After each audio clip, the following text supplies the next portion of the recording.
Como os decía, ahora vamos a cambiar de formato. Hemos escuchado las intervenciones, las ponencias tanto de Javier como de José Luis. Ahora vamos a un formato de mesa redonda, también sobre una de las cuestiones que se repiten y que seguro que se van a repetir durante estos 2 días aquí en Bilbao.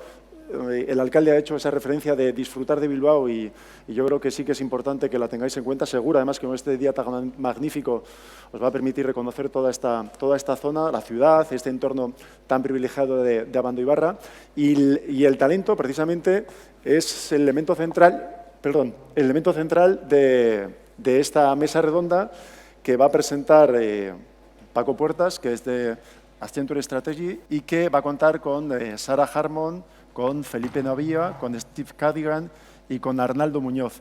Cada uno de ellos en sus respectivos áreas, porque estamos hablando de representantes de LinkedIn, de Job and Talent, de Twitter Square y de Airbnb, son auténticos especialistas. Estoy seguro que vais a disfrutar muchísimo de esta mesa redonda y ellos ya están a punto de incorporarse a la sala. Así que, por favor, Paco, adelante. Gracias. Adelante. Gracias. Falta Steve.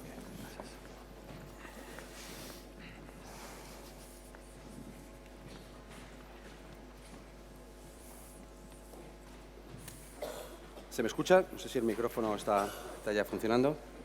Bueno, en primer lugar, muy buenos días a todos. La verdad es que es un verdadero placer para mí y para todos nosotros poder compartir esta mesa, la primera mesa de la sesión. Y me toca, y es un placer también estar aquí moderando sobre un tema tremendamente interesante. Nuestra mesa durará aproximadamente unos 45 minutos y vamos a debatir sobre la gestión del talento en la era digital. O sea, yo diría que es una de las áreas más interesantes, una de las áreas que más impacto tiene toda esta transformación digital que estamos viviendo no solo en nuestras vidas personales, como en la propia sociedad, como también en las propias organizaciones, ¿no? Y para hablar de este interesantísimo reto contamos con 4 excelentes profesionales y expertos reconocidos en el área de gestión del talento en economías digitales. Me gustaría presentaros a Sarah Harmon, es la directora general de LinkedIn para España y Portugal, que, como sabéis, es la mayor red social que hay para profesionales. Buenos días y bienvenida. Buenos días, Paco. También contamos con Felipe Navío, que es el fundador de Job and Talent. Es una startup española que cuenta con una muy interesante plataforma de empleo. Felipe, bienvenido. Muchas gracias. Buenos días. A mi lado, Arnaldo Muñoz, que es el director general de Airbnb, la plataforma online de alquiler de viviendas entre particulares. Yo diría que una de las plataformas más interesantes, novedosas y de mayor éxito en los últimos 5 años. Bienvenido, Arnaldo. Hola, muchas gracias. Y está con nosotros también Steve Cadigan, que es Vice President Mundial de LinkedIn, ha sido ex Vice President Mundial de LinkedIn en el pasado, gran experto y ponente especializado en los temas de talento en la economía digital y asesor de compañías en los temas de talento, como es el propio Twitter, Airbnb y otras compañías como Square. Thank you very much, Steve, for being here. Gracias. It's been a pleasure to count on you on this table and panel. Thank you. Bueno, pues yo diría para preparar un poco el terreno de juego, ¿no? Antes de dar paso a cada uno de los intervinientes, a mí sí me gustaría hacer una breve introducción. Es decir, cómo la tecnología y la transformación digital está alterando lo que es el ecosistema y las reglas del juego de la gestión del talento en las organizaciones. Y yo diría que hay, o bajo mi opinión, hay 6 aspectos que están siendo definitivos. El primero es, estamos comprobando hoy que la composición de la fuerza de trabajo que está trabajando hoy en las organizaciones está cambiando. Estamos trabajando 3 generaciones juntas, trabajando codo con codo. Estamos la Baby Boomer, la generación X, la generación Y, y dentro de poco los que nacen a partir del 95 pues se incorporarán dentro de 5 o 6 años, que es lo que llamamos la nueva generación Z, donde conviven diferentes estilos de vida, diferentes hábitos, costumbres, diferentes expectativas que tienen los propios empleados. Y la pregunta de todos es ¿cómo gestionar ese talento? con ambiciones y perspectivas y carreras profesionales diferentes. Habría que segmentar, habría que diseñar un recursos humanos a la carta, ¿no? Es una cuestión que no está por resolver, que todavía no está resuelta. Pero no solo la composición de la fuerza laboral está cambiando, también está cambiando lo que es la naturaleza de la fuerza del trabajo, ¿no? Yo creo que todo el mundo digital está acelerando la automatización, la inteligencia artificial, lo que es la robótica, y eso sin duda tenemos ejemplos en las obras, maquinaria pesada, los camiones dumper, básicamente son teledirigidos y gestionados por una máquina. La mayoría de los call centers que nosotros utilizamos se gestionan por voz, con una máquina por detrás. Esto realmente podría ser una amenaza, pero también vemos que la revolución digital nos trae oportunidades. Nuevas posiciones de trabajo, todo lo relacionado con el tema de analytics, todo lo relacionado con la seguridad de los datos, las redes sociales, cómo animar y dinamizar redes sociales, ¿no? Otro reto muy importante que estamos viendo es cómo gestionamos la multicanalidad también con los empleados. Javier lo comentaba aquí, de alguna manera que está cambiando las reglas del juego, especialmente la entrada del móvil dentro de la vida profesional, ¿no? Y cómo de alguna manera las organizaciones nos podemos conectar vía movilidad con nuestros empleados, ¿no? Cómo podemos interaccionar con ellos. Hoy básicamente podemos ver que desde nuestro móvil podemos tener nuestro billete de avión, podemos incluso cambiar la hora y el parking cuando aparcamos en la calle desde una aplicación, y eso sin duda, aplicándolo al mundo empresarial, va a cambiar la relación con el empleado, la manera de cómo llegar al empleado y la manera de cómo comunicarse con él, ¿no? Y luego, yo diría que hay otro reto muy importante, que es la forma de comunicación. Las nuevas generaciones estamos viendo que básicamente ya no utilizan el mail como medio de comunicación, están utilizando tanto las redes sociales, las comunicaciones por mensajes de voz, que se ven, se graban, todos vemos a gente por la calle con el móvil intentando hacer una grabación y mandarla. Es decir, va a cambiar la forma y el ecosistema de cómo las personas nos comunicamos dentro de las organizaciones, ¿no? Y el tema de Big Data y Analytics, yo creo que se ha comentado en el área de personas, es especialmente relevante por la naturaleza cualitativa que tiene la propia gestión. Nosotros hablamos de percepciones, ahora tenemos la oportunidad de hablar de datos concretos, ¿no? Y creo que se va a dar más credibilidad a la función de personas dentro de la organización. Y ya por último, antes de abrir el turno de preguntas, lo que llamamos la economía de la experiencia. Lo hemos oído también en la sesión, es decir, estamos viviendo cómo las marcas, las empresas están intentando gestionar la relación con el cliente a través de emociones, para generar lo que comentábamos, fidelidad con los clientes, ¿no? Es lo que se llamaba el Customer Experience, ¿no? Cómo mejorar el Customer Experience. Bueno, nosotros creemos que ese concepto se puede trasladar exactamente igual a la relación con el empleado. Cómo mejorar la experiencia del empleado. Cómo a través de las emociones podemos estar más cerca del empleado para generar esa fidelidad y ese sentimiento de pertenencia que sin duda hace mejorar las compañías. Y si os parece, empiezo por ti, Sara. A mí sí me gustaría que nos comentaras cómo en tu compañía, cómo en LinkedIn se trata el tema de cultura corporativa, cómo realmente ha impactado esta revolución dentro de vuestro día a día en LinkedIn, el impacto cultural. Pues te digo que la cultura de LinkedIn es absolutamente fundamental. Es básicamente la piedra clave de todo lo que hacemos, cómo contratamos, cómo reclutamos a la gente y repercute en todo lo que hacemos, la estrategia de la compañía. Básicamente es transformación, integridad, colaboración, humor y resultados.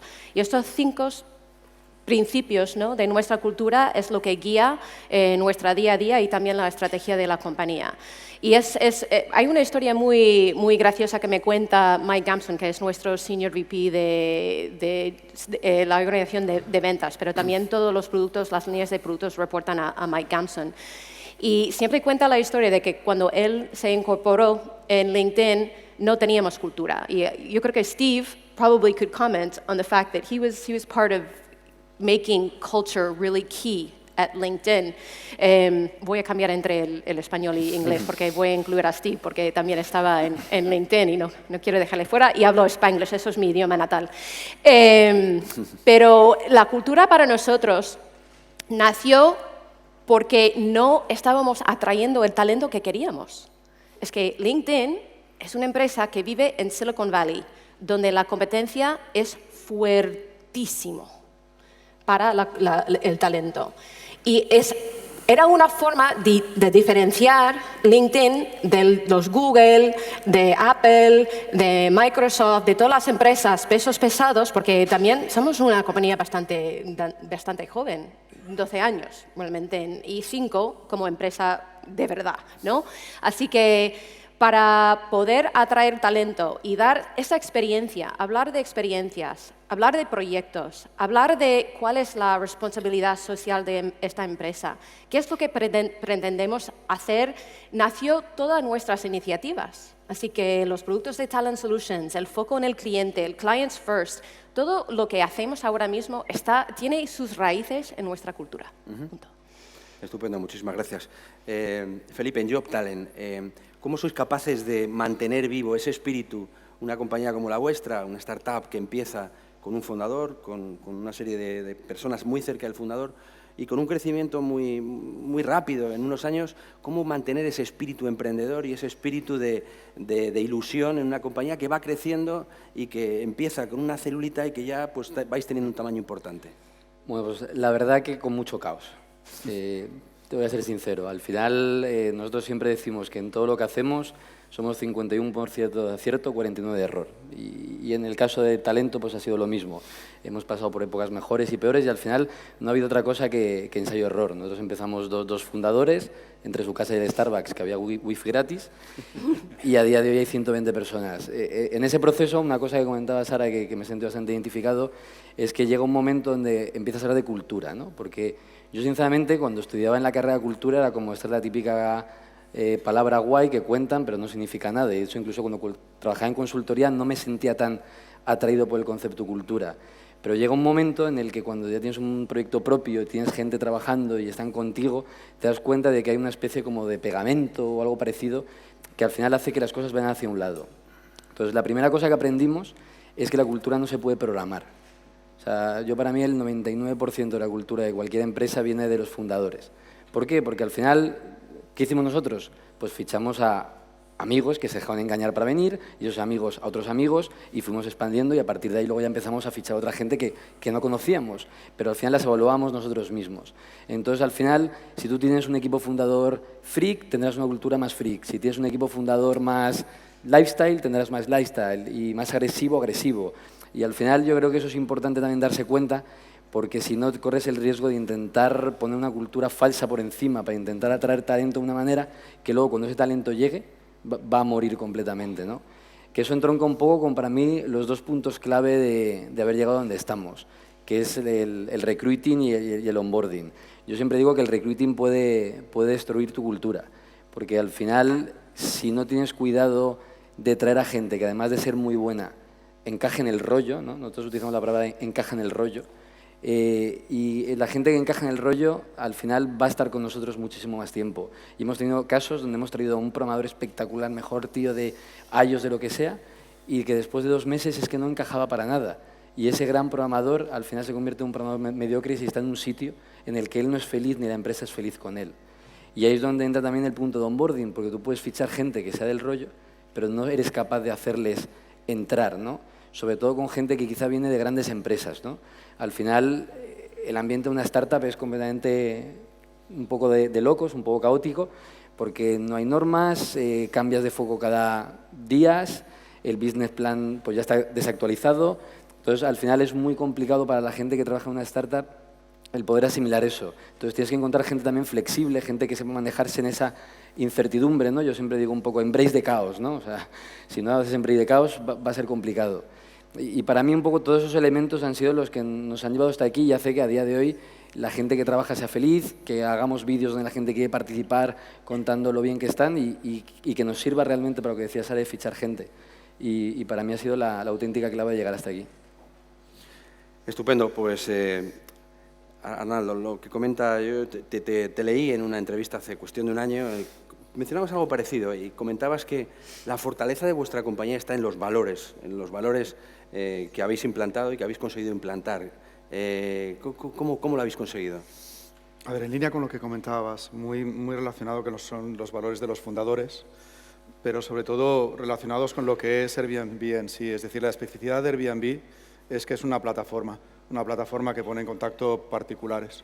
Y a partir de allí, de el cómo nosotros podemos entender ese elemento de nuestra cultura, convertirlo en intrínseco y no perderlo a lo largo de lo que es nuestro recorrido, ha sido un reto que ha sido fundamental. ¿Cómo lo hemos hecho? Ante todo, constituyendo uno de los valores de la empresa a nivel de cultura, el hecho de ser vía host. ¿Qué significa ser vía host? Significa, primero y ante todo, el que todas y cada una de las personas que trabajan en la empresa actuamos como anfitriones. Parte de nuestras casas las tenemos abiertas, incluso los fundadores, es decir, quien entre dentro de Airbnb y esté mirando el quedarse en San Francisco unos días, una de las ofertas en cuanto a vivienda que se va a encontrar es la casa de los fundadores. Entonces, ese es un componente que intentamos mantener a lo largo del tiempo y es un elemento de nuestro ADN que intentamos no estar perdiendo. ¿Qué más elemento es diferencial en términos de esa plataforma? El entender muy bien cómo los diferentes anfitriones, los diferentes clientes que están usando Airbnb son de alguna forma nuestros propios partners. Cuando estamos hablando de una plataforma que es de tipo peer-to-peer, de economía colaborativa, todas y cada una de esas personas que están haciendo una experiencia con nosotros son personas que tienen que ser capaces de evaluarse unos a otros. Y el cómo permitimos que a través de la plataforma esa evaluación sea una evaluación que es transparente, donde cuando un usuario está usando Airbnb, el anfitrión está viendo cuál es el histórico de su usuario, de tal forma que le esté dando una seguridad en el momento de estar haciendo esa transacción. Y de la misma forma que cuando un cliente está intentando decidir por qué casa va a ir, tiene todo el histórico de esos anfitriones y tienen una reputación construida sobre esos anfitriones que es 100% visible para ellos, es otro de los elementos fundamentales para nosotros. Entonces, la historia de Airbnb es una historia de una empresa que en 6 años ha crecido y sigue creciendo de una forma exponencial. Para poder seguir manteniendo ese crecimiento, el mantener nuestra cultura es básico, y dentro de lo que son los valores de nuestra cultura es cómo conseguir que los componentes que son componentes de una plataforma formen parte de nuestro día a día. Empezando por ser anfitriones y, en segundo lugar, permitiendo que todas y cada una de las personas que entren dentro de la plataforma de Airbnb sean capaces de estarse evaluando unos a otros. Estupendo, muchísimas gracias. Steve, the relationship between employees and companies are changing. So how can companies taking advantage of digital technology to extend and improve their relationship with all the stakeholders? Las tecnologías digitales para beneficiar a toda la sociedad, para ponerse en contacto con trabajadores, extrabajadores, graduados. En el mundo están pasando muchas cosas. Y para las empresas tanto grandes como pequeñas, una de las realidades es que tenemos información muy rápido y las compañías están cambiando muy rápido. Y las compañías están fallando mucho más rápido que nunca. Y las compañías no tienen el recorrido que pensaban que iban a tener. Entonces, cuando pensamos en las personas que nos gustaría tener en nuestras compañías, es más importante pensar en el talento y no tanto en las capacidades técnicas de los trabajadores.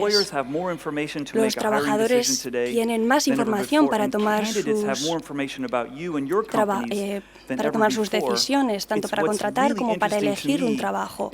Y para mí es muy interesante que si yo quiero contratar a los mejores trabajadores en una realidad que está cambiando constantemente, tengo que presentar mi empresa como un lugar en el que a la gente le gustaría trabajar. Y por eso la cultura es cada vez más necesario para tener una ventaja competitiva. No es tener comida y cerveza gratuita, es algo más. Queremos que la gente diga, quiero trabajar para vosotros y quiero que ustedes trabajen para nosotros. Tenemos que pensar qué es lo que necesitamos para ganar. ¿Es un producto interesante o es la persona, son los trabajadores de las empresas? Y por eso me encanta este mundo tan transparente, me encantan los retos a los que nos enfrentamos. porque podemos convertirnos en lugares geniales para trabajar.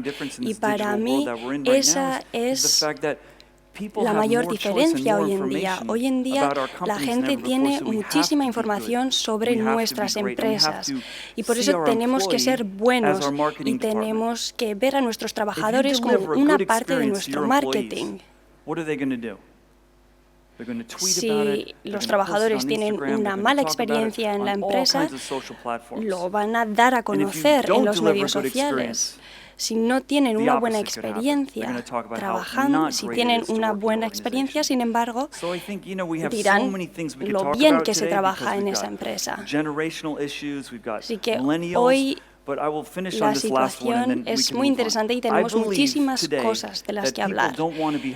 Pero creo que hoy en día la gente no quiere ser contratada, quiere ser inspirada. La gente busca una aventura y no una carrera. Y si crees eso,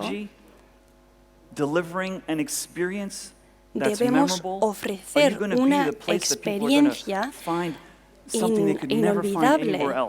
Tenemos que ofrecerles a nuestros trabajadores un lugar de trabajo en el que de verdad quieren estar. Eso es lo más importante. Se dice que la cultura es lo más importante. La cultura es la base de la estrategia. Tanto Felipe como Arnaldo. Felipe, sí me gustaría preguntarte, realmente en vuestro negocio, la rapidez con que has comentado que se mueven las cosas, la innovación es un factor diferencial. ¿Cómo a través de prácticas de gestión del talento provocáis y generáis innovación en Job & Talent? Pues mira, una de las cosas que a mí más me ha sorprendido de haber montado Job & Talent y de haber llegado donde estamos es el efecto que tiene la innovación en el talento, ¿no? Y tiene un efecto positivo, pero también tiene un efecto no negativo, pero genera un challenge, ¿no? Porque por una parte, todos los que estamos aquí estamos en compañías que la gente pensaba que éramos locos, y básicamente es la innovación, ¿no? O sea, el estar un poco loco para tomar una decisión de ir hacia un lado donde la gente cree que no va a funcionar. Y eso es bonito, ¿no? Porque eso consigue inspirar a la gente, ¿no? Cuando al final la gente cree en tu causa y se une a tu causa, es algo más que objetivo, es subjetivo y es emocional, ¿no? Y eso hace que las startups tengamos la capacidad de atraer talento de una manera muy diferente a lo que pueden hacer las grandes compañías. Pero por otro lado también, esa innovación no solo es esa causa va a cambiar 83 veces a lo largo del primer mes de vida, y del segundo y del 25º, porque puede que la visión sea la misma, pero lo que estás haciendo, cómo quieres resolver el problema, cómo tu producto, eso va a cambiar brutal.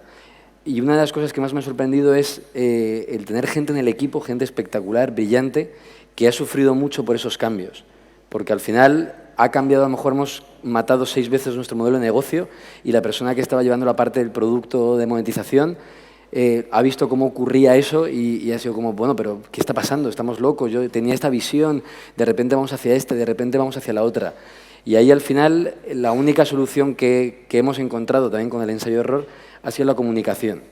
Al final, ¿por qué esas cosas cambian? Cambian también porque desde el equipo de fundadores tú vas viendo que el mundo va cambiando hacia otro lado y lo cambias, ¿no? Y luego intentas llevar eso hacia abajo, pero muchas veces fallas. Y yo lo que siempre creo que una cosa que falla mucho en las startups es esa comunicación hacia abajo para hacer entender a todo el mundo esa innovación hacia dónde va, porque si no al final la gente no puede trabajar de manera a gusto. Estupendo. Sara, sí me gustaría hacerte una pregunta que estamos viendo, yo particularmente estoy viendo en muchas organizaciones que a la hora de hacer su reflexión estratégica sobre esta revolución digital, uno de los puntos que ponen encima de la mesa es cómo podemos incrementar nuestra diversity de género en las compañías. Es decir, cómo podemos convertirnos en una empresa que atraiga diversity de género, diversidad, mujeres, ¿no? ¿Cómo reconocéis ese talento femenino dentro de lo que es LinkedIn? Pues quiero... A ver, es un poco cliché que la única mujer en el panel está hablando de diversidad. Vamos a reconocer esto. Pero es importante, es algo que yo me he hecho voluntaria, porque este año ha sido, por lo menos en mi empresa, pues un año crítico para marcar un antes y después en nuestra estrategia de inclusión, no de diversidad. ¿De acuerdo? Primero, os pregunto, ¿cuándo o cómo sabéis si tenéis un problema de diversidad en vuestras empresas. Si vuestros clientes o si miráis fuera a vuestros clientes y la población que sirve tu empresa y tu plantilla no refleja esa población, tienes un problema de diversidad. Puede ser de género, puede ser de cultura, de idioma, de nacionalidad, puede ser muchas cosas. Y en LinkedIn este año hemos pasado por un programa de inclusión que incluye cosas como extrovertido, introvertido. No solamente cultura, idioma, raza, orientación sexual, género, lo que sea. Hemos formado a todos nuestros managers y los managers han formado sus propios equipos en cómo reconocer perjuicios inconscientes. Por ejemplo, en LinkedIn tenemos un grave problema. Si miráis el comité de dirección, parecen clones. Que misma altura, se visten igual, hablan igual, todos hombres. Todos hombres. Y eso es un grave problema. Y Mike Gamson, nuestro SVP, lo ha reconocido. Para él ha sido como un balotazo, ¿no? Ostras, tengo un problema, grave problema. Toda la gente que yo estoy reclutando un mini-me en mi empresa. Mini-me. Con lo cual, el año pasado establecimos un programa que se llama Women Invest. ¿Vale? Estamos primero intentando dar una respuesta al hecho que no hay muchas mujeres en los altos niveles de dirección de nuestra empresa. Entonces, yo estoy en la segunda edición de ese programa y os digo que es una revelación para mí. La inversión que la empresa está haciendo en el cohort donde estoy yo, y es muy internacional, es un conjunto de mujeres con mucho talento, mucha ambición, etc.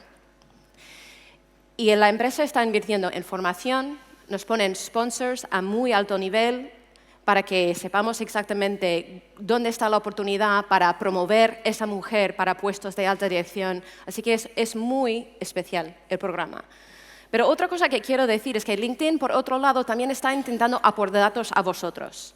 ¿Qué es lo que motiva poblaciones especiales o quizá en riesgo de exclusión de empleabilidad o lo que sea? Por ejemplo, acabamos de publicar un estudio sobre las mujeres y por qué salen de las empresas.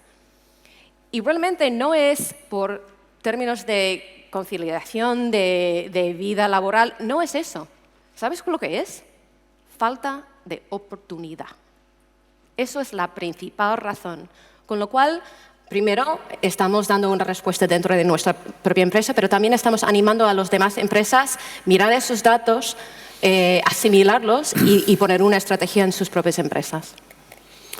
Muy bien, estupendo. A mí sí me gustaría, Arnaldo, comentarte, vamos a ver, yo diría, de los mayores impactos en todos los procesos de recursos humanos de la digitalización es en el área de aprendizaje, ¿no? Hoy en día, a través de las redes sociales, el conocimiento está ahí. Antes teníamos claro dónde identificar el conocimiento, capturar el conocimiento, encapsular el conocimiento y distribuirlo, ¿no? Ahora el conocimiento está en los propios chats, en las propias comunidades de prácticas, en las propias comunidades de expertos. Cómo identificar, capsular, empaquetar y distribuir ese conocimiento. Vosotros en Airbnb habéis, yo creo que trabajado bien el tema de comunidades. A mí sí me gustaría que nos lo explicaras. A ver, específicamente en lo que es área de conocimiento, yo creo que lo que es especialmente diferencial con respecto a nosotros es que el modelo de conocimiento es un modelo totalmente abierto. Es abierto en términos de acceso y es abierto en términos de capacidad de generación de contenidos. Nosotros teníamos muy claro que los mejores contenidos, que las mejores recomendaciones en términos de formación no eran algo que nosotros podíamos estar eligiendo, sino lo que hicimos fue generar un ecosistema abierto de aprendizaje, abierto a absolutamente todo el mundo y específicamente y sobre todo a lo que es la esencia de nuestro negocio, que es la comunidad de anfitriones. Nosotros tenemos 2 millones de anuncios y esos 2 millones de anuncios están gestionados por personas que están intentando conseguir ser los mejores anfitriones posibles. ¿Qué es lo que hemos hecho a partir de allí? Nuevamente lanzar una plataforma que es una plataforma en abierta y una plataforma en la cual la moderación y la gestión de esa misma plataforma es algo que dejamos en manos de la comunidad. que no estamos intentando influenciar. Eso a priori sería una percepción de riesgo por parte de la mayor parte de las empresas. Es, oye, si no lo puedo controlar, ¿cómo lo voy a estar implementando? Y me estoy jugando lo que es el ADN de mi propia empresa. Lo hicimos, funciona y escala de una forma fantástica para conseguir formar los mejores anfitriones posibles. ¿Cuál es la esencia de ese modelo? Pues como comentaba antes, básicamente que las personas se autoevalúan unas a otras. Y de ese sistema de autoevaluación es donde viene la credibilidad y la autenticidad de nuestro propio modelo. Y es lo que nos ha permitido estar escalando a prácticamente 2 millones de anfitriones, de una forma en la cual pues, el servicio que recibiréis si estáis asistiendo o estáis yendo a la casa de un anfitrión en Bilbao será muy parecida a la que recibiréis si vais a la casa de un anfitrión en Lima, en Osaka o en Kuala Lumpur. Y es justamente a través de ese tipo de tecnologías y de plataformas. Steve, you have spoken about employee experience.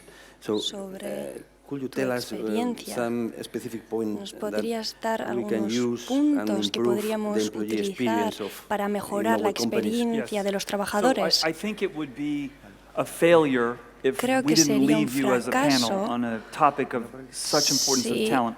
If we didn't talk about in this world where we talk about digital and we are so seduced and we love our cell phones and our tablets and the technology.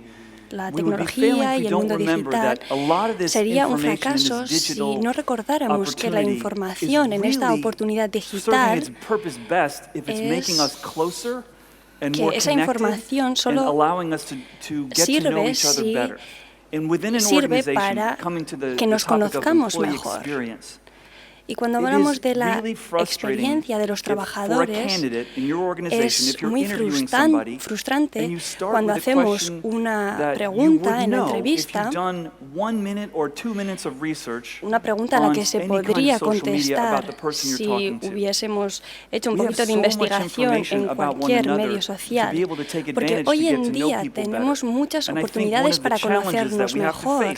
Y uno de los retos, y no sé cuál es la respuesta de esta pregunta, y he venido a Bilbao exactamente para compartir ideas, y creo que esto es uno de los elementos más importantes hoy en día, porque yo creo que los trabajadores miran más al móvil que a la persona que tienen a su lado. ¿Cómo es posible crear confianza cuando miramos más al móvil que a las personas? Estamos creando oportunidades para que la gente conecte entre ellas. Tenemos que utilizar la tecnología no para pasar más tiempo mirando al móvil, sino para ponerse en contacto los unos con los otros. And just to let you know, we have a feed here of all the tweets. So we're having a competition now who's going to get tweeted the most here. Y tenemos una competición para ver sobre quién van a ser la mayoría de los tweets. En Accenture nosotros hemos tenido la oportunidad de identificar dos momentos críticos en la relación con el empleado. El momento el primer contacto con el empleado en los procesos de selección y luego también otro momento crítico es lo que llamamos moments that matter, el momento de la salida, ¿no? De exit process. Y, por ejemplo, el momento de lo que es el primer contacto con la compañía cuando un candidato viene a Accenture a hacer las pruebas de selección, una de las cosas que nos pedían es, oye, quiero sentir que me estáis esperando, quiero sentir que sabéis que voy a llegar, que me vais a recibir y que el entrevistador sabe perfectamente mi nombre a la hora que voy a llegar y yo tengo la sensación de que voy a ser recibido. Y el segundo de los aspectos críticos que esperaban o que esperan los candidatos cuando hacen una entrevista con Accenture es precisamente que el proceso sea rápido y muy profesional, es decir, que tanto si es positivo o negativo, que el proceso fluya bien y se tenga la sensación que se tiene el dominio sobre el proceso, ¿no? Yo diría que cada vez más se está trabajando en ese círculo de la experiencia con los empleados e intentar cuáles son los momentos críticos, identificarlos e intentar resolver cuáles son los problemas y qué es lo que está buscando el empleado. En la parte de selección, en la parte de gestión del conocimiento. Pues honestamente yo creo que es básicamente lo que ha dicho casi todos los panelistas. Ahora mismo nuestros empleados son las portavoces de nuestras empresas y dan la imagen y son la reputación, el fundamento de la reputación de nuestras empresas. En LinkedIn siempre hablamos de empleados como embajadores de nuestra marca. No solamente el impacto que tiene para la generación de negocio, pero también la atracción y captación de talento. Es decir, si ya estamos intentando establecer cuál es nuestra cultura, qué es nuestra estrategia en el mercado, nuestros empleados son fundamentales. Entonces, cuando estamos hablando de cómo establecer la cultura, cómo atraer el mejor talento, estar en el rollo, comunicar cuál es el rollo en Job and Talent, cuál es el rollo en Airbnb, cuál es el rollo en LinkedIn. Hay que empezar a hablar de marca de empleador. Y esto lo hablamos muchísimo en LinkedIn. Y Steve lo ha dicho, y voy a incluir un poquito a Steve en esta conversación. Steve said that we need to think about inspiring talent, the talent we have inside and the talent that we want to attract. And the only way that you can do that is to start with your own employees and make sure they are inspired first and make sure your messages are coherent. And I would say the principal errors that I see in all social media is that sometimes the strategies come from above and are imposed on various channels of communication, and that includes employees. Instead of coming from the bottom up. Because right now, y en cambio esas estrategias deberían venir desde abajo, porque hoy en día son los trabajadores los que van a establecer los estándares y tenemos que ver si nos estamos adaptando y si se están haciendo las adaptaciones necesarias. Lo que creo que Sara está diciendo es que en empresas de todo el mundo con las que trabajo, la gente quiere ser parte de la construcción de esa cultura. No quieren que les digan cuál es esa cultura. Y para mí esa es una idea muy importante. La gente quiere crear. Y si la gente cambia de trabajo más rápidamente, hay que crear un lugar en el que la gente se sienta especial. Y no hace falta cambiarlo todo. Pero las microculturas son muy saludables y en las grandes compañías que tienen oficinas en todo el mundo tienen microculturas, pero tenemos que replantearnos todo esto porque es esa experiencia, la gente quiere crear esa experiencia, no quieren que les digan cuál es esa experiencia, esa cultura. Para cerrar y ya abrimos el turno de preguntas a la audiencia, ¿no? Felipe y Arnaldo, ¿cuáles serían vuestras prioridades, vuestra máxima prioridad en la gestión del talento para los próximos años? ¿Cuál sería el tópico fundamental en el cual vais a focalizar vuestro esfuerzo y que creéis que va a ser el aspecto fundamental a desarrollar en estos próximos 2 años? Dale tú si quieres.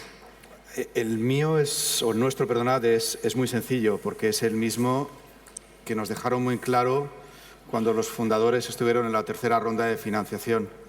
En esos momentos, que era el momento clave, de alguna forma, a la supervivencia de la empresa, la recomendación que les dieron fue, mira, la puedes liar en muchas cosas en términos de modelo de negocio. Puedes meter la pata en muchos lanzamientos que vayas a estar haciendo, pero ni se os ocurra meter la pata en términos de cultura de la empresa.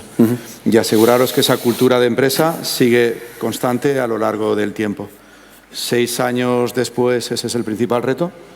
Y yo cuando entré en Airbnb hice unas 15 entrevistas, de las cuales te diría que la mitad eran sobre valores y cultura. El mismo reto que tuve cuando entré, te anticipo que es el mismo reto que vamos a tener dentro de 2 años o de 5, que es hacer lo máximo posible por asegurar que en términos de entrada y en términos de desarrollo de los individuos que trabajen con nosotros sigamos siendo firmes con respecto a ese reto que nos pusieron los fondos en su día y que creo que tenían muchísima razón cuando lo hicieron. Estupendo. Felipe. Pues mira, a mí sinceramente lo que más me motiva y lo que más me gusta, o sea, fuera de todo lo que, como decía Arnaldo, modelo de negocio y demás, es cuando me meto en Twitter y hago una búsqueda de Job and Talent y veo un tweet que ha subido alguien que trabaja en Job and Talent con su camiseta, con sus 3 colegas de la empresa diciendo que están teniendo el time of their life. y que están haciendo algo muy chulo o han subido algo. O sea, al final ese sentimiento de pertenencia y de orgullo, ¿no? O sea, eso es espectacular, ¿no? O sea, porque al final, o sea, yo de mí mismo lo entiendo, porque yo he estado ahí desde el momento uno y es como mi bebé. Pero ha habido otra gente que ha llegado más tarde en el camino y los ves con ese grado de implicación. O sea, yo cuando veo eso digo, vamos bien, ganaremos más o menos, mejorará el EBITDA el año que viene, pero tú sabes, yo qué sé, pero o sea, sé que con esta gente, con ese talento y con este espíritu, más lo tenemos que hacer para no llegar a donde queremos llegar como empresa. Entonces lo que aspiro es que de la misma manera que hemos llegado de 2 a 100 personas manteniendo eso, seamos capaces de pasar de 100 a 500. Muy bien, pues por nuestra parte agradecer a Steve, a Felipe, a Sara, bueno, a todas las personas que han hecho posible este evento y muchísimas gracias por vuestra participación. Si queréis abrimos turno de preguntas y si hay alguna pregunta en la sala, ¿alguna cuestión? ¿Alguna pregunta? Sí. Sí.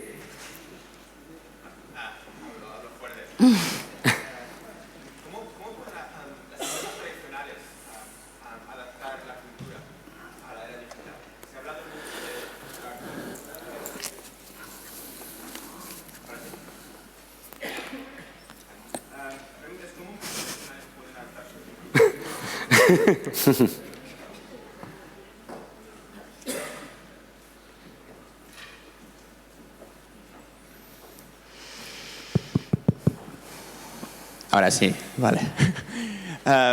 Por tercera vez, ¿cómo pueden las empresas tradicionales adaptar su cultura a la era digital? No sé si Arnaldo o Sara. Yo puedo empezar con reclutamiento. Es que es un principio, así que con atrición natural, la rotación natural de una empresa, así que sí, una manera fácil. Bueno, primero hay que hacer una encuesta de la plantilla. ¿Qué es lo que queremos ser? ¿Qué es lo que pretendemos? ¿Cuál es la estrategia? ¿Qué es lo que inspira y motiva a los empleados? Y luego empezar a reclutar gente que adapte muy bien a esa estrategia y esa cultura. Pero honestamente lo primero que tienes que hacer es saber muy bien, igualmente en LinkedIn que hicimos, aunque seamos una empresa digital, teníamos que cambiar nuestra cultura hace 5 meses, o por lo menos marcar una cultura. Y empezamos con reclutamiento. Yo lo único que aportaría es asumir que es un camino que va a estar más lleno de obstáculos que no de facilidades. Que la misma esencia de la organización va a intentar resistirse a ese proceso de transformación, con lo cual, si no es, ante todo, un proceso que venga absolutamente top-down, pero cuando digo top es desde arriba del todo, en segundo lugar, un proceso que asuma que tiene que cambiar absolutamente los cimientos de la organización desde arriba a abajo, porque si quieres transformar tu organización la tienes que transformar entera. Y en tercer lugar, asumiendo que es un camino que va a ser largo y complicado, con lo cual más vale que tengas mucho talento en ese proceso de transformación al lado tuyo. Creo que son las 3 recomendaciones. En un grupo editorial muy grande. Y lo intentamos hacer desde arriba, cambiando los valores, desde abajo, con nueva gente, a través, pero cuesta años y años. Estamos fuera de tiempo. Muchísimas gracias otra vez a los panelistas y muchísimas gracias por vuestro interés y atención. Gracias. Gracias.